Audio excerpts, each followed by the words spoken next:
Glory to God. Living ക്രൈസ്റ്റിലേക്ക് നിങ്ങളേവരെ ഞാൻ ചേർത്ത് സാധിച്ചു ചെയ്തു. ഒരിക്കൽ കൂടി തിരുവചനവുമായി നിങ്ങളുടെ മുമ്പിലേക്ക് കടന്നു വരുവാൻ വലിയവനായ ദൈവനെ സഹായിച്ച എല്ലാ വഴികൾക്കുമായി ഞാൻ ദൈവത്തിന് നന്ദി പറയുന്നു. പ്രിയരെ, പ്രാരംഭമായി ഈ എപ്പിസോഡ് സ്പോൺസർ ചെയ്യുന്നത് ജോൺ ആഫ്രിക്കയാണ്. തനിക്ക് വേണ്ടി ദൈവം ഒരു അത്ഭുതം ചെയ്തതിനായിട്ട് കഴിഞ്ഞ 29-ാം തീയതി ദൈവം വലിയ വിടുതൽ അയച്ചു. മെയ് 29-ാം തീയതി ദൈവം ചെയ്ത അത്ഭുതത്തിനായിട്ട്, തൻ്റെ ബിസിനസ്സിനകത്ത് വഴി തുറന്നതിനായിട്ട് ദൈവത്തിന് നന്ദി പറഞ്ഞുകൊണ്ട് ഈ എപ്പിസോഡ് സ്പോൺസർ ചെയ്യുന്നു. അതേ നിലയിൽ തന്നെ വലിയ വിടുതലുകൾ ഇനിയും സംഭവിക്കേണ്ടതിനായിട്ടും കൂടെ പ്രാർത്ഥനാ വിഷയം ചോദിക്കുന്നു. നമുക്ക് ഒരുമിച്ച് ചേർന്ന് ദൈവത്തിന് നന്ദി പറയാം. പ്രിയരെ, കർത്താവ് നമ്മളെ നടത്തുന്ന വഴികൾക്കായിട്ട്, ദൈവം നമുക്ക് വേണ്ടി തുറക്കുന്ന വഴികൾക്കായിട്ട് ഞങ്ങൾ ഒരുമിച്ച് ചേർന്ന് ജോൺ ബ്രദറിനായി നന്ദി പറയുന്നപ്പാ. അങ്ങ് തുറന്നു കൊടുത്ത അത്ഭുത വഴിക്കായി, അങ്ങ് പ്രവർത്തിച്ച വിധങ്ങൾക്കായി ഞങ്ങൾ ഒരുമിച്ച് നന്ദി പറയുകയാണ്. ദൈവമേ, 1000 നന്ദി. തൻ്റെ ബിസിനസ്സിൻ്റെ വാതിൽ തുറന്നതിനായി ഞങ്ങൾ ഇനി പ്രാർത്ഥിക്കുമ്പോൾ തന്നെ മുമ്പോട്ട് കൊണ്ടുപോകാൻ തക്കവണ്ണം അസാധാരണമായ ഒരു വഴി അങ്ങ് തുറക്കണമേ, അസാധാരണമായ ഒരു വാതിൽ അങ്ങ് തുറക്കണമേ. സ്വർഗം അത് ചെയ്യേണ്ടതിനായി എൻ്റെ കൂടെ ഒന്ന് വിശ്വസിച്ച് അതേ നിലയിൽ തന്നെ പൂർണ്ണ സൗഖ്യം, പൂർണ്ണ വിടുതലും വെളിപ്പെട്ട് വരേണ്ടതിനായി കണ്ണുകൊണ്ട് നടക്കാം, പ്രാർത്ഥിക്കാം. ഞങ്ങളെ സ്നേഹിക്കുന്ന ഞങ്ങളുടെ നല്ല ദൈവമേ, പൂർണ്ണ ഹൃദയത്തോടെ ജോൺ ആഫ്രിക്കയ്ക്കായി പ്രാർത്ഥിക്കുന്നു. തമ്പുരാനെ അങ്ങ് കടക്കാരനല്ലല്ലോ അപ്പാ, അങ്ങ് കൊടുത്ത വിടുതലായി നന്ദി. 1000 നന്ദി. മെയ് 29-ാം തീയതി തുറന്ന വഴിക്കായി നന്ദി. ഇനിയും വലിയ വാതിലുകൾ, വലിയ ദൈവപ്രവൃത്തികൾ വെളിപ്പെടുത്തണമേ അപ്പാ. താനെ സുവിശേഷത്തിന് ഒരു വലിയ അതിശയമാകയാൽ, അത്ഭുതമാകയാൽ ഞാൻ വിശ്വസിക്കുന്നു. ഇതൊരു ദൈവപ്രവൃത്തിയുടെ സമയമാണ്. ഇത് ദൈവത്തിൻ്റെ കരമാണ് വെളിപ്പെടുന്നത്. അങ്ങനെ വിശ്വസിച്ചുകൊണ്ട് ഞാൻ ഈ മകന് വേണ്ടി പ്രാർത്ഥിക്കുന്നു. അപ്പാ കർത്താവേ, തനിക്ക് വേണ്ടി ഇനിയും വലിയ വാതിലുകൾ തുറക്കണമേ, ഇനിയും വലിയ ദൈവപ്രവൃത്തികൾ വെളിപ്പെടുത്തണമേ. യേശുവിൻ്റെ നാമത്തിൽ ഞാൻ പ്രാർത്ഥിക്കുന്നു. തല മുതൽ പാദം വരെയും വലിയ സൗഖ്യവും വലിയ സമാധാനവും തന്നെ വെളി പകരുന്നതിനായി സ്തോത്രം. കർത്താവേ, അങ്ങ് തന്നെ ആ വഴിയും സത്യവും ജീവനുമാക്കിയാൽ ഇതുവരെയും കാണാത്ത ചില വഴികളും വാതിലുകളും തുറക്കണമേ അപ്പാ. ദൈവപ്രവൃത്തികളെ വെളിപ്പെടുത്തണമേ. യേശുവിൻ നാമത്തിൽ ഞാൻ പ്രാർത്ഥിക്കുന്നു. കേൾക്കണം പിതാവേ. ആമേൻ, ആമേൻ, ആമേൻ. പ്രിയരെ, അനുഗ്രഹിക്കപ്പെട്ട ഒരു എപ്പിസോഡിലോട്ട് ഞങ്ങളെ ക്ഷണിക്കുകയാണ്. കടന്നു വന്നാട്ടെ. പ്രിയരെ, മാറ്റമില്ലാത്ത ദൈവത്തിൻ്റെ തിരുവചനത്തിലേക്ക് ഞാൻ നിങ്ങളെ ക്ഷണിക്കുന്നു. കർത്താവിൻ്റെ തിരുവചനവുമായി ഒരിക്കൽ കൂടെ നിങ്ങളുടെ മുമ്പിലേക്ക് കടന്നു വരുവാൻ വലിയവനായ ദൈവം എന്നെ സഹായിച്ച എല്ലാ വഴികൾക്കുമായി ഞാൻ ദൈവത്തിന് നന്ദി പറയുന്നു. എൻ്റെ കഴിവോ എൻ്റെ മിടുക്കോ അല്ല പ്രിയരെ, കർത്താവിൻ്റെ കരമാണ് ഓരോ പ്രാവശ്യവും നിങ്ങളുടെ മുമ്പിലേക്ക് കടന്നു വരുവാൻ എന്നെ സഹായിക്കുന്നത്. ആ നിലയിൽ നിന്നുകൊണ്ട് ദൈവത്തിൻ്റെ വചനത്തിൻ്റെ ആഴം നാം ശ്രദ്ധിക്കാൻ പറ്റുമെങ്കിൽ, ദൈവത്തിൻ്റെ വചനത്തിന് ദൈവത്തോളം ശക്തിയുണ്ട് എന്ന് നാം തിരിച്ചറിയണം. യോഹന്നാൻ്റെ സുവിശേഷം 1-ാം അധ്യായം അതിൻ്റെ 1-ാമത്തെ വാക്യം പറയുന്നു, ആദിയിൽ വചനമുണ്ടായിരുന്നു, വചനം ദൈവത്തോടു കൂടെയായിരുന്നു, വചനം ദൈവമായിരുന്നു. എന്നെ കേൾക്കുന്നവരെ, ആദി മുതലുള്ളതും ദൈവത്തിൻ്റെ കൂടെ ആയിരുന്നതും ദൈവമായിരുന്ന വചനം, നിങ്ങൾ ശ്രദ്ധയോടാണ് ആ വചനം സ്വീകരിക്കുന്നതെങ്കിൽ പട്ടണത്തിൽ നീ വാലല്ല തല തന്നെയായിത്തീരും. പട്ടണത്തിൽ നീ അനുഗ്രഹിക്കപ്പെടും. വിശ്വസിക്കാൻ പറ്റുമെങ്കിൽ ഈ വചനത്തിനകത്ത് നമ്മൾ ആഴമായി ശ്രദ്ധിക്കുന്നുണ്ടെങ്കിൽ ഈ വചനം നമ്മുടെ ജീവിതത്തിനകത്ത് പാതകളെ തുറക്കും. ഹല്ലേലൂയ. 119-ാം സങ്കീർത്തനം അതിൻ്റെ 105-ാമത്തെ വാക്യം പറയുകയാണ്, നിൻ്റെ വചനം എൻ്റെ കാലിന് ദീപവും എൻ്റെ പാതയ്ക്ക് പ്രകാശവുമാണ്. അപ്പം വിശ്വസിച്ചുകൊണ്ട് ഈ വചനത്തിൻ്റെ ആഴം തിരിച്ചറിയാൻ പറ്റുമെങ്കിൽ തിരിച്ചറിഞ്ഞോ. ഈ വചനം കേട്ടുകൊണ്ടിരിക്കുമ്പോൾ ആഴമായിട്ടാണ് അത് സ്വീകരിക്കുന്നതെങ്കിൽ നിങ്ങളുടെ ജീവിതത്തിനകത്ത് ഈ വചനം പാതയെ തുറക്കുന്നതാണ്. അസാധാരണമായ ഒരു ദൈവകൃപ നിങ്ങളുടെ മേളിൽ വെളിപ്പെട്ട് വരും. ആഴമായിട്ട് വിശ്വസിക്ക്, ഒരു ദൈവപ്രവൃത്തി നിങ്ങളുടെ മേളിൽ വെളിപ്പെട്ട് വരാൻ പോകുകയാണ്. അതേ നിലയിൽ തന്നെ നിന്നുകൊണ്ട് ദൈവവചനത്തിൻ്റെ ആഴം ഒന്ന് ശ്രദ്ധിക്കാൻ പറ്റുമോ? ദൈവത്തിൻ്റെ വലിപ്പം നിങ്ങളുടെ മേളിൽ വെളിപ്പെട്ട് വരും. ഒന്നുകൂടെ പറഞ്ഞു കഴിഞ്ഞാൽ ഈ വചനത്തിന് നമ്മെ ശുദ്ധി വരുത്തുവാൻ കഴിയും. അതേ നിലയിൽ തന്നെ യോഹന്നാന്റെ സുവിശേഷം 6-ാം അധ്യായത്തിൽ പറയുകയാണ്, ഞാൻ നിങ്ങളോട് സംസാരിച്ച വചനം ജീവനും ആത്മാവുള്ളതാണ്. ഈ വചനം കേട്ടുകൊണ്ടിരിക്കുമ്പോൾ തന്നെ യോഹന്നാന്റെ സുവിശേഷം 1:4 പറയുന്നു, അവനിൽ ജീവൻ ഉണ്ടായിരുന്നു, ആ ജീവൻ മനുഷ്യരുടെ വെളിച്ചമാണ്. അപ്പോൾ ആഴമായി തിരിച്ചറിയുക, ജീവൻ നൽകുന്ന വചനം, ഈ വചനം നമ്മുടെ ഉള്ളിലേക്ക് വെളിപ്പെട്ട് വരുമ്പോൾ നമുക്ക് വെളിച്ചം വെളിപ്പെടുകയാണ്. വെളിച്ചം വെളിപ്പെടുക എന്ന് പറയുമ്പോൾ ഒരു ഇരുട്ടായ ഒരു മുറിയിലേക്ക് നിങ്ങളെ കൊണ്ടുവന്ന് ആ മുറിയിൽ നിർത്തുകയാണ്. ആ മുറിക്കകത്ത് നിങ്ങൾക്ക് വേണ്ടിയുള്ള എല്ലാ കരുതലും ഉണ്ട്. പക്ഷെ വെളിച്ചമില്ലാത്തത് കൊണ്ട് നമ്മൾ പലതിനകത്തും തപ്പിത്തടയുകയാണ്. ഇനി മുമ്പോട്ട് എങ്ങനെയെന്നുള്ള ചോദ്യത്തിലായിരിക്കും നിൽക്കുന്നത്. പക്ഷേ അതിനകത്ത് ഒരു മെഴുകുതിരി കത്തിച്ച് വെച്ചാൽ നിൻ്റെ സ്പീഡ് വർദ്ധിക്കുന്നത് കാണാൻ പറ്റും. നിനക്ക് നിൻ്റെ നന്മകളെ കാണാൻ പറ്റും, നിനക്ക് എടുക്കാൻ പറ്റും. അതിനേക്കാൾ വലിപ്പമായി ഒരു ട്യൂബ് ലൈറ്റ് അതിനകത്ത് വെളിപ്പെട്ടാൽ നിനക്കെല്ലാം കാണാൻ പറ്റും. ഇപ്പോൾ വെളിച്ചത്തിൻ്റെ ആഴം നോക്കി, 1 നമ്മുടെ കരുതലുകളെ നമുക്ക് കാണാൻ പറ്റും, 2 നമുക്കത് സ്പീഡായിട്ട് എടുക്കാൻ പറ്റും. ആത്മാവിൽ വിശ്വസിക്കാൻ പറ്റുമെങ്കിൽ ഈ വചനത്തിനകത്ത് നിൽക്കുമ്പോൾ തന്നെ നമ്മെ വിളിച്ചത് അന്ധകാരത്തു നിന്ന് അത്ഭുത പ്രകാശത്തിലേക്കാണ്. നിങ്ങൾ വിശ്വസിക്കാൻ പറ്റുമെങ്കിൽ നിങ്ങൾ ജാതികളല്ല, ഞാനും നിങ്ങൾ ദൈവത്തിൻ്റെ മക്കളാണ്. ആ പദവിയിൽ നിന്നുകൊണ്ട് നന്മകളെ അവകാശമാക്കാൻ ഈ എപ്പിസോഡിനകത്ത് നിങ്ങൾ ഒരുങ്ങണം. ഹല്ലേലൂയ.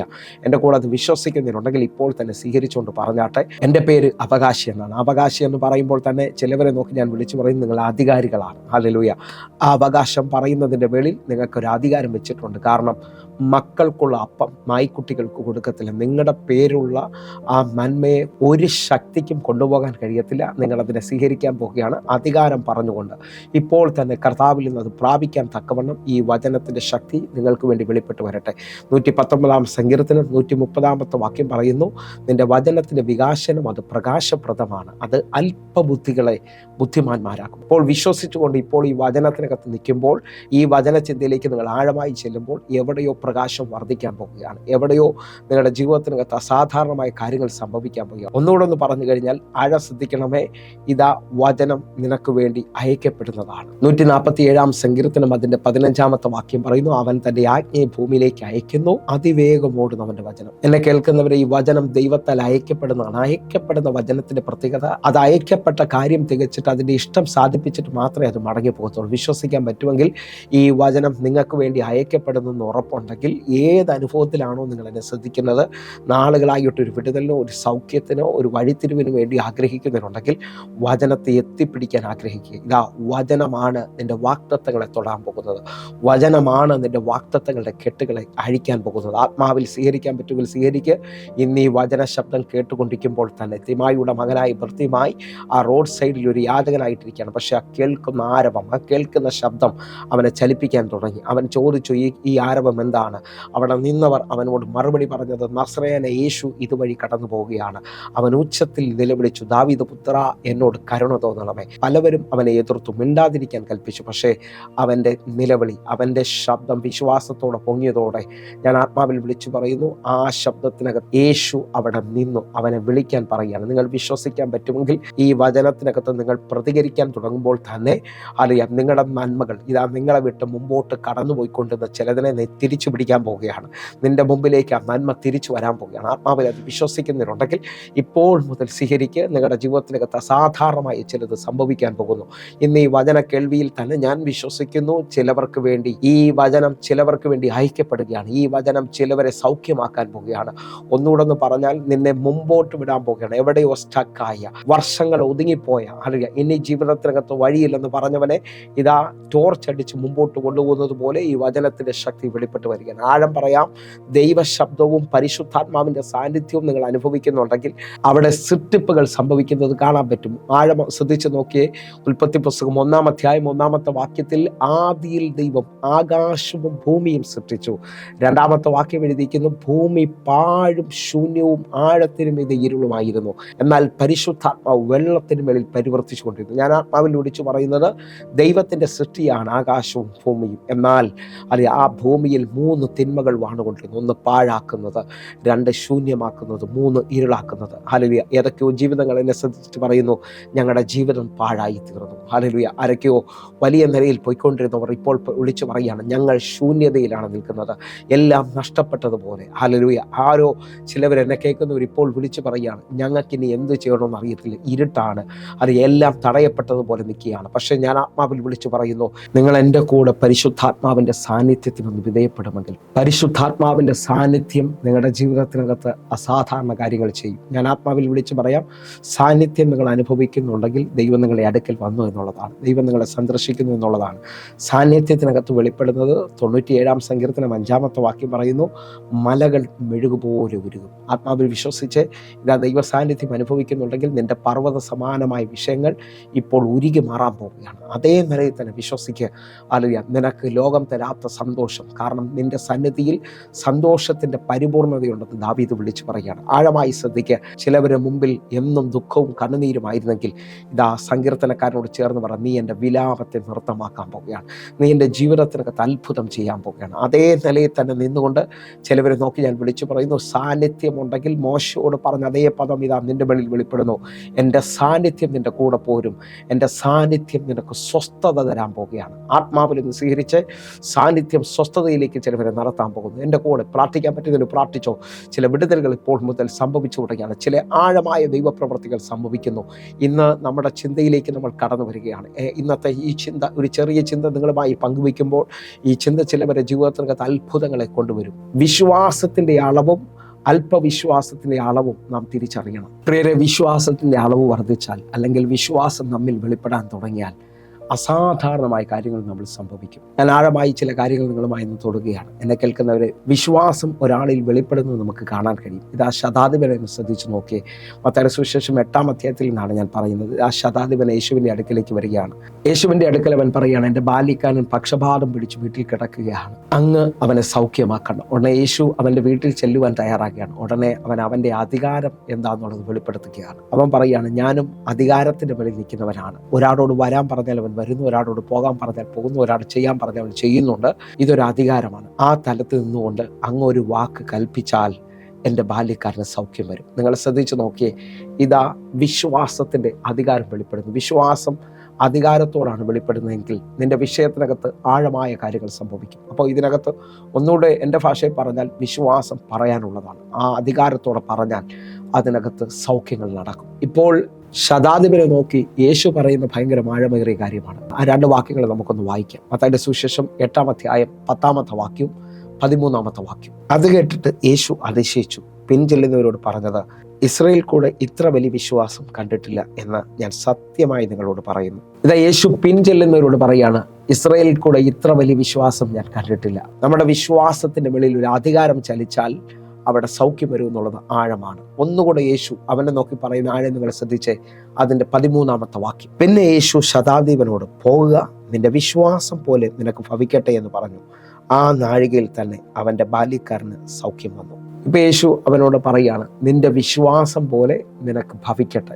എന്താണോ അവൻ അധികാരത്തിൽ പറഞ്ഞത് അത് അവന് ലഭിക്കാൻ പോവുകയാണ്. ആത്മാവിൽ നിങ്ങൾ സ്വീകരിക്കാൻ പറ്റുമെങ്കിൽ വിശ്വാസത്തിന്റെ അളവ് വർദ്ധിച്ചാൽ അത് അവന് ഭവിക്കും. അത് അതേപോലെ സംഭവിക്കും. ഹല്ലേലൂയ. അപ്പോൾ വിശ്വാസത്തിന്റെ അധികാരത്തെ നമ്മൾ വെളിപ്പെടുത്തണമെന്നുള്ളത് ആഴമാണ്. അതേ നിലയിൽ തന്നെ നിന്നുകൊണ്ട് മത്തായിയുടെ സുവിശേഷം 15-ാം അധ്യായത്തിൽ നാം ശ്രദ്ധിച്ചാൽ ഒരു കാനാന്യ സ്ത്രീയെ നമുക്ക് കാണാൻ പറ്റും. കാനാന്യ സ്ത്രീ യേശുവിൻ്റെ അടുക്കൽ വന്ന് പറയാണ്, എൻ്റെ മകൾക്ക് ഭൂതോപദ്രവം കഠിനമായി നിൽക്കുകയാണ്, അങ്ങ് അവളെ സൗഖ്യമാക്കണം. ഉടനെ യേശു ഒന്നും വേണ്ടിയില്ല.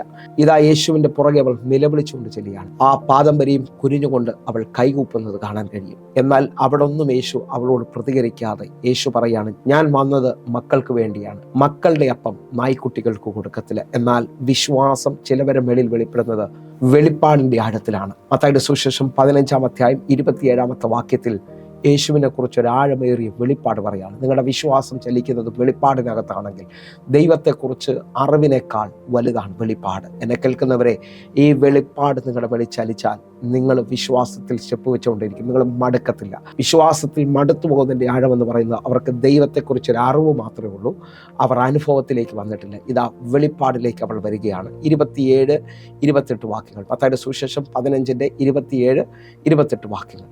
അതിന് അവൾ, അതേ കർത്താവേ, നായ്ക്കുട്ടികളും ഉടയവരുടെ മേശയിൽ നിന്ന് വീഴുന്ന നുറുക്കുകൾ തിന്നുന്നുണ്ടല്ലോ എന്ന് പറഞ്ഞു. അടുത്ത വാക്യം. യേശു അവളോട്, സ്ത്രീയെ, നിന്റെ വിശ്വാസം വലുത്, നിന്റെ ഇഷ്ടം പോലെ നിനക്ക് ഭവിക്കട്ടെ എന്ന് ഉത്തരം പറഞ്ഞു. ആ നാഴിക മുതൽ അവളുടെ മകൾക്ക് സൗഖ്യം വന്നു. യേശു കർത്താവിൻ്റെ അടുക്കലേക്ക് അവൾ പറയാണ്, മക്കളുടെ അപ്പം മക്കൾക്കുള്ളത് തന്നെയാണ്, പക്ഷേ ഈ മക്കളുടെ കൈകൾ ചോരുന്നത് കൊണ്ട് അപ്പ നുറുക്കുകൾ താഴെ വീഴും. ആ അപ്പ നുറുക്കുകൾ താഴെ നിൽക്കുന്ന നായ്ക്കുട്ടികളുടെ അവകാശമാണ്. അവൾ യേശുവിനെ നോക്കി ഇതാ വെളിപ്പാട് പറയുകയാണ്. യേശുവിനെ കുറിച്ച് ആഴമായ വെളിപ്പാട് പറയുന്നത്, യോഹന്നാൻ പറയുന്നത്, സ്വർഗത്തിൽ നിന്ന് ഇറങ്ങി വന്ന ജീവന്റെ അപ്പം എന്നാണ്. ഹല്ലേലൂയ. അപ്പോൾ എൻ്റെയും നിങ്ങളുടെയും മറുവിലയായി ഇതാ അവൻ ക്രൂശിൽ കയറുകയാണ്. ഇതാ സ്ത്രീ വെളിപ്പാട് പറയുകയാണ്, നീ നുറുക്കപ്പെടുമ്പോൾ ആ നുറുക്കുകൾ എൻ്റെ അവകാശമാണ്. നീ ഭൂമിയിൽ വന്നത് സത്യമാണ്, പക്ഷെ നീ കാൽവരിയിൽ നുറുക്കപ്പെടുമ്പോൾ ആ നുറുക്കുകളിൽ ഒന്ന് എൻ്റെ അവകാശമാണ്. എന്നെ കേൾക്കുന്ന ഓരോ ദൈവമക്കളും തിരിച്ചറിയേണ്ടത് സകല മാനവകുലത്തിനു വേണ്ടി അവൻ കാൽവരിയിൽ മറുവിലയായി എന്നുള്ളതാണ്. അവിടെ യഹൂദനെന്നോ യവനെന്നോ ഇല്ല, വിശ്വസിക്കുന്നവർക്ക് വേണ്ടി ദൈവം ഒരുവൻ മാത്രമേ ഉള്ളൂ. ഇതാ കാൽവരിയിൽ എനിക്കും നിങ്ങൾക്കും മറുവിലയായതുകൊണ്ടാണ് ഞാനും നിങ്ങളും യേശു കർത്താവിൻ്റെ രക്ഷ അനുഭവിക്കും. ഇതാ ജാതീയ മാർഗത്തിൽ നിന്ന് കാനാന്യ സ്ത്രീ അവൾ വെളിപ്പാട് പറയുകയാണ്, ആ നുറുക്ക് എൻ്റെ അവകാശമാണ്. യേശു കർത്താവ് അവളോട് മറുപടി പറയുന്നു, സ്ത്രീയെ, നിന്റെ വിശ്വാസം ഭയങ്കര വലുതാണ്. ആത്മാവിൽ സ്വീകരിക്കാൻ പറ്റുമെങ്കിൽ സ്വീകരിച്ചോ. വലിയ വിശ്വാസം വെളിപ്പെടുമെങ്കിൽ, വെളിപ്പാടുകളുടെ ആഴം വെളിപ്പെട്ടാൽ അവരുടെ ഇഷ്ടങ്ങൾ അവരുടെ മുമ്പിൽ തുറന്നു വരുന്നത് കാണാൻ പറ്റും. ദൈവം അവരെ ഇഷ്ടങ്ങളോട് കൂടെ നിൽക്കുന്നു. കാരണം അവർക്ക് വ്യക്തമായി ദൈവത്തെക്കുറിച്ചുള്ള ആഴം മനസ്സിലാക്കിയാണ്. എന്നെ കേൾക്കുന്നവരെ, നിങ്ങൾ ദൈവത്തെക്കുറിച്ചൊരു വെളിപ്പാടുമായി ഇറങ്ങിയവരാണോ? ആത്മാവിൽ സ്വീകരിക്കാൻ പറ്റുമെങ്കിൽ, എൻ്റെ കർത്താവ് എൻ്റെ ഏക രക്ഷകനാണ്. അവൻ എൻ്റെ പാപത്തിനും ശാപത്തിനും വേണ്ടി കാൽവരിയിൽ മറുവിലയായി തീർന്നു. അവൻ്റെ രക്തത്താൽ ഞാൻ വീണ്ടെടുക്കപ്പെട്ടു. ഞാൻ നിത്യജീവൻ പ്രാപിക്കുകയാണ്. മരണം എന്ന ശക്തി എന്നിൽ ഇനി അവകാശമില്ല. എന്നെ തിന്നുന്നവൻ എൻ മുഖാന്തരം ജീവിക്കുമെന്ന് പറഞ്ഞ വചനത്തിൻ്റെ ആഴം ചിലവരുടെ മേളിൽ ഇപ്പോൾ വെളിപ്പെട്ട് വരികയാണ്. വിശ്വാസം വെളിപ്പാടുകളുടെ ആഴങ്ങൾ തുറക്കും. ഹല്ലേലൂയ. ദൈവത്തെക്കുറിച്ചുള്ള അറിവിനേക്കാൾ ആഴമായി ഇതാ ദൈവത്തെക്കുറിച്ചൊരു വെളിപ്പാട് ചിലവരുടെ മേളിൽ വെളിപ്പെട്ട് വരട്ടെ. അവർ താക്കോലുള്ളവരായി മാറും. ഹല്ലേലൂയ.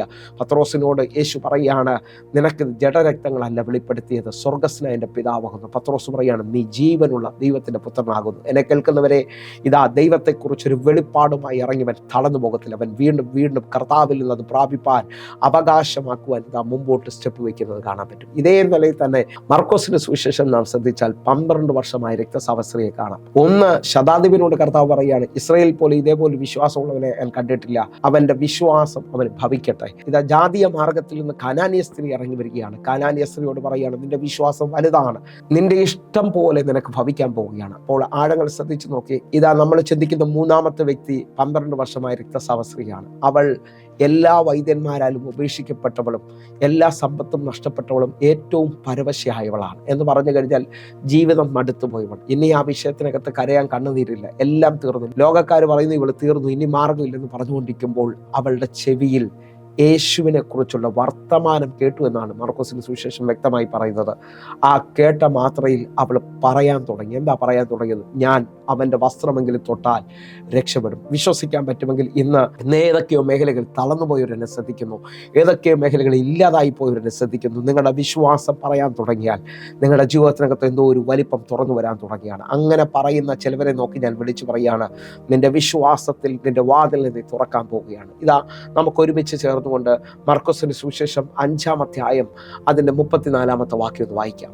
അവൻ അവളോട്, മകളെ, നിന്റെ വിശ്വാസം നിന്നെ രക്ഷിച്ചിരിക്കുന്നു, സമാധാനത്തോടെ പോയി ബാധയൊഴിഞ്ഞ് സ്വസ്ഥമായിരിക്കുക എന്ന് പറഞ്ഞു. അപ്പൊ നിങ്ങൾ ശ്രദ്ധിച്ചു നോക്കിയേ, വിശ്വാസം പറഞ്ഞു വന്ന അവളുടെ ജീവിതത്തിനകത്ത് വിശ്വാസം പറയുകയും ഒരു സ്റ്റെപ്പ് വയ്ക്കുകയും ചെയ്യാൻ പറ്റിയാൽ നിന്റെ വിശ്വാസത്തിൽ ചലനമുണ്ടാകും. യേശു അവളെ നോക്കി പറയാണ്, നിന്റെ വിശ്വാസം നിന്നെ രക്ഷിച്ചിരിക്കുകയാണ്. അപ്പോൾ വിശ്വാസത്തിൽ സ്റ്റെപ്പ് വയ്ക്കുന്ന, വിശ്വാസം പറയുന്ന ചിലവരെ നോക്കി ഞാൻ ആത്മാവിൽ പറയുന്നു, നിങ്ങളെ ഈ വിശ്വാസം രക്ഷിക്കും. നിങ്ങളുടെ വിശ്വാസത്തിൽ ഭയങ്കര ചലനമുണ്ടാകും. അപ്പോൾ ഇതേ നിലയിൽ തന്നെ നമ്മൾ 3 തലങ്ങൾ ശ്രദ്ധിക്കുമ്പോൾ തന്നെ നമ്മിൽ അല്പവിശ്വാസം കൊണ്ടുവരുന്ന ചില തലങ്ങളുണ്ട് പ്രിയരെ. അത് നാം തിരിച്ചറിയണം.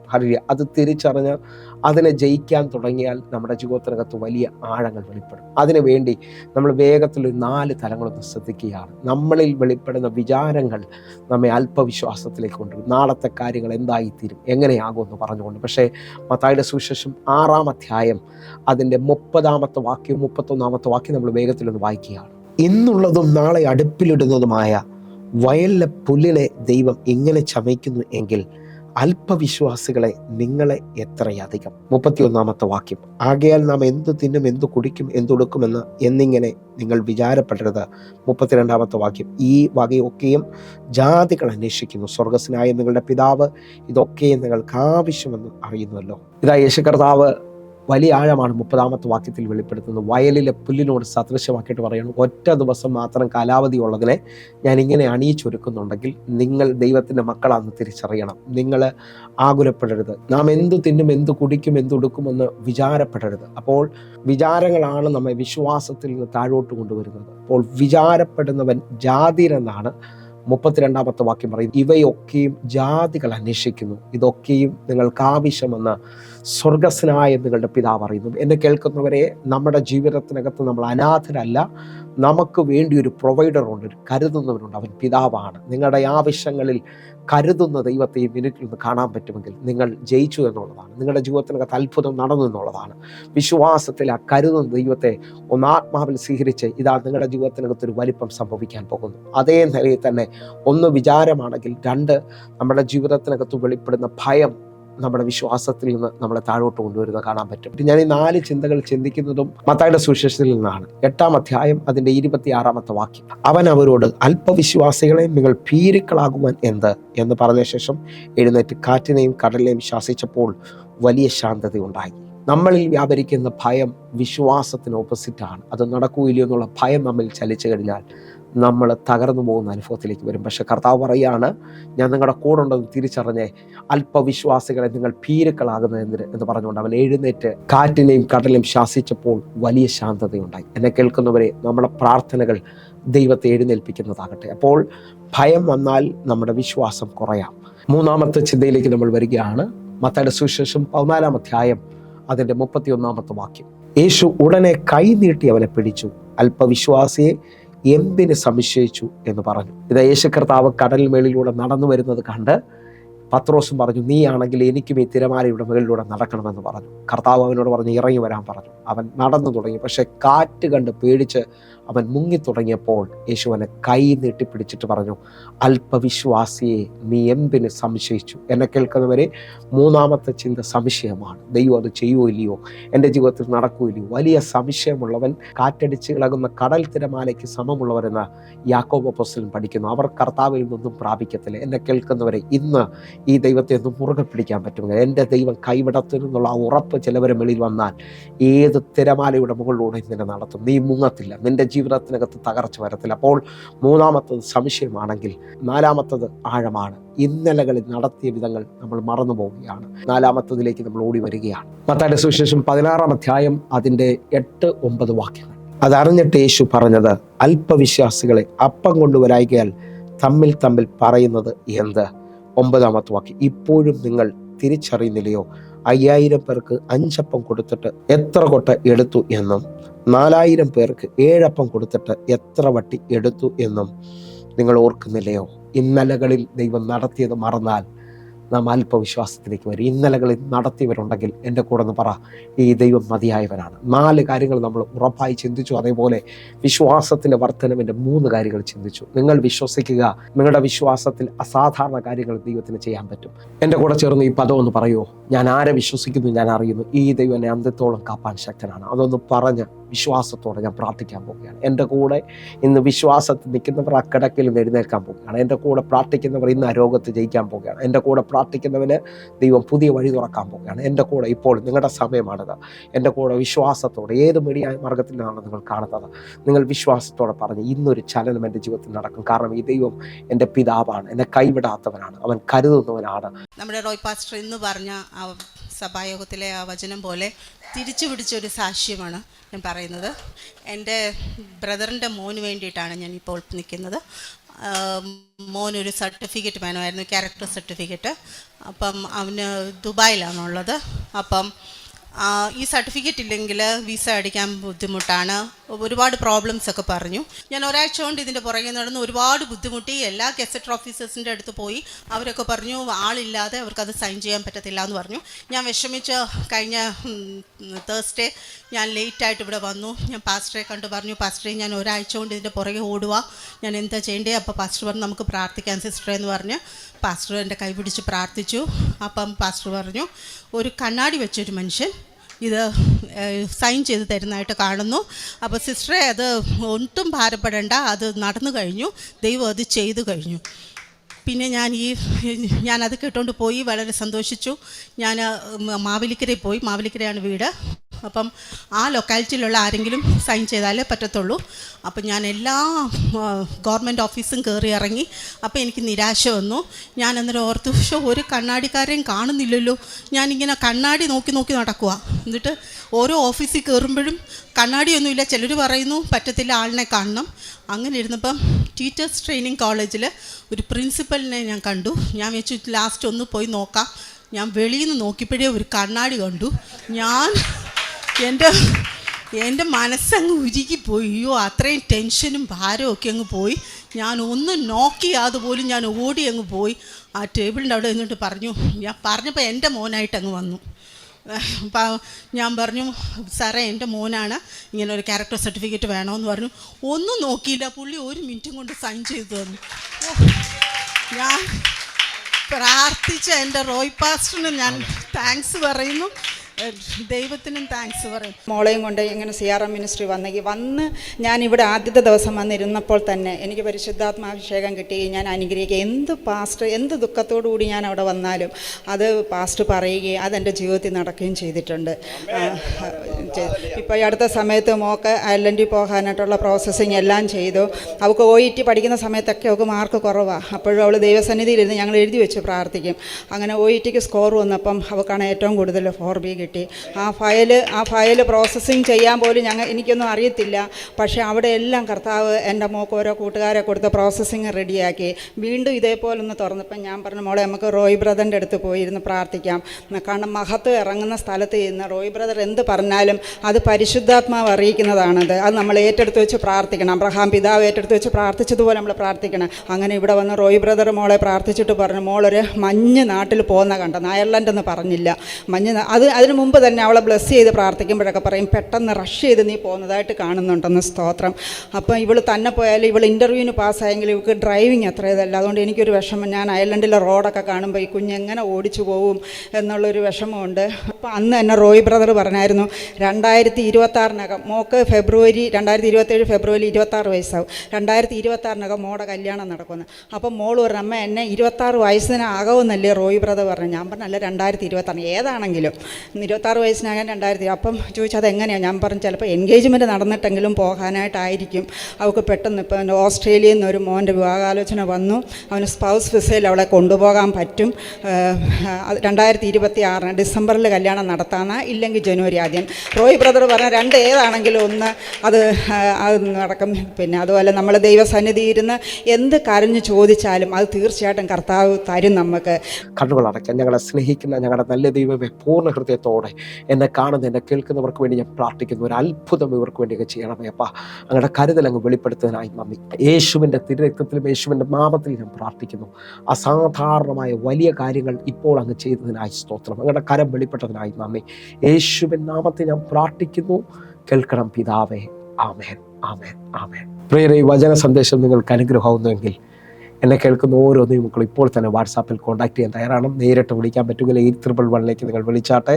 അതേപോലെ വ്യക്തമായ ഒരു കാര്യം ഓർപ്പിക്കുകയാണ്, ഈ വരുന്ന ജൂൺ മാസം 12, 13, 14 തീയതികളിൽ നമുക്ക് കൊല്ലത്ത് വെച്ച് നീണ്ട 3 ദിവസങ്ങൾ 72 മണിക്കൂർ കണ്ടിന്യൂ പ്രയർ നടക്കുകയാണ്. 13 ദൈവാസന്മാരോളം എൻ്റെ കൂടെ നിങ്ങളെ ശുശ്രൂഷിക്കാനായിരിക്കുന്നു. ഞാൻ ഈ 3 ദിവസം നിങ്ങൾക്ക് വേണ്ടി പ്രാർത്ഥിക്കാനായിരിക്കുന്നു. നിങ്ങൾ എവിടെ നിന്നാണോ എന്നെ ശ്രദ്ധിക്കുന്നത്, നിങ്ങൾ ഈ കൊല്ലത്തേക്ക് കടന്നു വരിക. ജീവിതത്തിനകത്തൊരു വലിയ അനുഭവം ദൈവം നിങ്ങൾക്ക് പകരാൻ പോവുകയാണ്. നിങ്ങളെ ഞാൻ ക്ഷണിക്കുന്നു. നിങ്ങളെ മറക്കരുത്. കർത്താവിൻ്റെ വലിയ കരം നിങ്ങൾക്ക് വേണ്ടി വെളിപ്പെടാൻ പോവുകയാണ്. സ്വർഗത്തിലെ ദൈവം നിങ്ങളെ കാക്കുമാറാകട്ടെ. God bless you. എങ്കിൽ അടുത്ത ദിവസം കാണും വരെയും ദൈവം നിങ്ങളെ കാക്കട്ടെ. God bless you. ആമേൻ.